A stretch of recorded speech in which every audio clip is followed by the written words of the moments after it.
Guys, അപ്പം മുബിക്കാക്കയും അബ്ബയും ഒക്കെ മുബിക്കാക്കയും അബ്ബയും അപ്പോൾ മുബിക്കാക്കയും ഉപ്പച്ചിയും പിന്നെ ഷട്ടിൽ കളിക്കാൻ പോയിട്ടുണ്ട്. എന്താ ഇപ്പോൾ കടന്ന് അറിയില്ല, നമുക്ക് പോയി നോക്കാം. പക്ഷെ അവിടെ പോകുന്നതിന് മുമ്പ് ഇവിടുന്ന് എനിക്കൊരു സീക്രട്ട് പറയാനുണ്ട്. മാളൂസിനറിയാം അല്ലേ മാളൂ? അപ്പോൾ ഞങ്ങൾ വെഡിങ് ആനിവേഴ്സറി ആയതുകൊണ്ട് സാധാരണ ബർത്ത്ഡേക്കാണ് ഞങ്ങൾ അങ്ങോട്ടും ഇങ്ങോട്ടും ഗിഫ്റ്റൊക്കെ എക്സ്ചേഞ്ച് ചെയ്യാറുള്ളത്. അല്ല, എക്സ്ചേഞ്ച് അല്ല, അപ്പോൾ മുബിക്കാക്ക് നീ വാങ്ങിത്തരും, എൻ്റെ ബർത്ത്ഡേക്ക് ഞാൻ മുബീൻ്റെ ബർത്ത്ഡേക്ക് വാങ്ങിക്കൊടുക്കും, അങ്ങനെയൊക്കെ ചെയ്യാറുണ്ട്. വെഡിങ് ആനിവേഴ്സറിക്ക് ഞങ്ങളങ്ങനെ ഗിഫ്റ്റൊന്നും വാങ്ങിക്കാറില്ല. ഞങ്ങൾ ഒന്നിച്ച് പോയിട്ട് എന്തെങ്കിലും വാങ്ങിക്കും, കേക്ക് മുറിക്കണമെങ്കിൽ അങ്ങനെ ചെയ്യും. അങ്ങനെ എന്തെങ്കിലും രീതിയിൽ ചെറിയ സെലിബ്രേഷൻ പോലെ ഞങ്ങൾ മാത്രം അങ്ങനെയൊക്കെ ചെയ്തിട്ടുള്ളൂ. അപ്പോൾ ഇപ്രാവശ്യം ഞാൻ മുബിക്കൊരു സംഭവം ഓൺലൈനിലൊക്കെ വാങ്ങിച്ച് വീട്ടിൽ നിന്ന് മുബി കാണാത്ത സമയത്ത് പൊതിഞ്ഞ് പാക്ക് ചെയ്ത് ഗിഫ്റ്റാക്കി വെച്ചിട്ടുണ്ട്.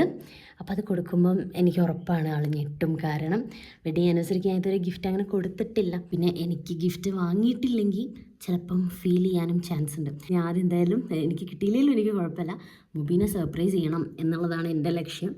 അപ്പം നമുക്ക് ഇതെപ്പോൾ കൊടുക്കും എന്നറിയില്ല, എന്തായാലും ഇന്ന് ഞാൻ കൊടുക്കും. നമുക്ക് നോക്കാം എന്താ സംഭവിക്കുക. യെസ്,